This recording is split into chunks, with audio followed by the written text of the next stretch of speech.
Good readers group words together as you read. As you read, think about how words in each sentence go together. This helps you know when to pause and take a breath.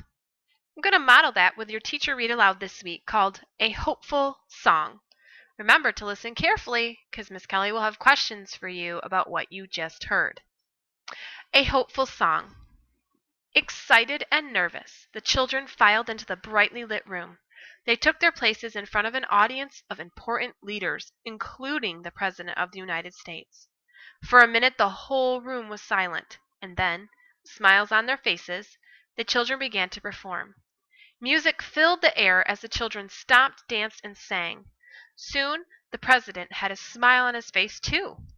These singers were part of a chorus called the African Children's Choir.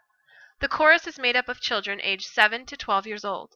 They all come from Africa, a large group of countries far from the United States. The children sing many different songs. The choir was started by a man named Ray Barnett. Ray was not born in Africa. He was born in Ireland. Many years ago, however, he heard about a terrible war happening in Africa. He heard that many children were hurt by the war. They could not go to school, and some of them were sick but had no money to see a doctor. Some children were separated from their families. Ray decided to visit the place that he had heard about. When he got there, he saw that what he had heard was true. Ray was determined to do something. He wanted people to know that many African children needed help. However, he also wanted to show the world how talented and special these children were. He formed a chorus of African children. This chorus would sing and perform for money. Ray would use the money to help needy children. Ray's project was a huge success. Today, the African Children's Choir travels all over the world to dance and sing. The children wear traditional African costumes. The costumes are made from colorful cloth and beads. People pay to see the choir perform and to buy its CDs. Even though the choir is successful, it changes from one year to the next. The children may sing new songs or wear new costumes. Also, a new group of children is chosen to perform each year. These children are sometimes nervous to leave their homes to travel with the choir. Ray promises the children and their families that they will be safe.